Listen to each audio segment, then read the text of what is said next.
Adventists also affirm a number of the core doctrines of Christianity, but at the same time they have a number of other doctrines which are clearly in error when tested by Scripture. Respectfully, I would challenge you to demonstrate that these doctrines we hold are not biblical. There is no New Testament doctrine in the Bible. If there is, I would be happy for you to show me. There's no New Testament doctrine that does not have its Old Testament roots. Please show me that. I challenge you to show me from the Bible. For example, you deny the doctrine of soul sleep, that people when they die, they sleep until the resurrection and the coming of Jesus Christ. This doctrine, it's Old Testament. Daniel chapter 12 says, verse 2, "And many of them that sleep in the dust of the earth shall awake, some to everlasting life, and some to everlasting shame and everlasting contempt." And by the way, Jesus makes reference to these verses in John chapter 5, verse 28 and 29. When you read Revelation chapter 20, it speaks of the first resurrection and the second resurrection separated by 1,000 years. How would you explain Psalms chapter 13, verse 3, where it considers death as a sleep?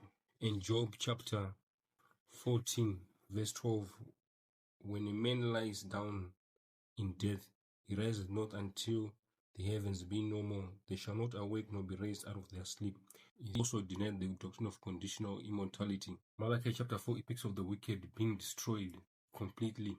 There's no eternal suffering, no eternal hell in the Bible. The Bible never speaks of that. Speaking of the wicked, it says, "For behold, the day cometh that shall burn as an oven, and all the proud, yea, and all that do wickedly, shall be stubble. And that day that cometh shall burn them up, saith the Lord of hosts, that it shall leave them neither root nor branch." The Bible is clear. The wicked will be completely destroyed. There is no eternal burning. When you deny the judgment, Daniel chapter 7, verse 9 to 10 speaks of the judgment. Ecclesiastes chapter 12 speaks of the judgment. 1 Peter chapter 4, verse 17, Peter mentions of the judgment when he says, "For the time is come that judgment must begin at the house of God. And if it first begin at us, what shall be the end of them that obey not the gospel of God?" The Bible is clear. Old and New Testament. The judgment is biblical. Moving on to the gift of prophecy, particularly your issue with Ellen G. White. It's not about Ellen G. White. It's about God's promise of the gift of prophecy to the last day church. Joel chapter 2, verse 28 to 29 speaks of God pouring out His Spirit in the last days upon the sons and the daughters. And the last day church is identified by two identifying markers. They keep the commandments of God and have the testimony of Jesus Christ. And Revelation chapter 19, verse 10 speaks of the testimony of Jesus Christ as the spirit of prophecy. If we're in the last days and there is no prophetic gift being exercised amongst us, we should be rightly be concerned. In Acts chapter 2, Peter applies this prophecy to the Christian church.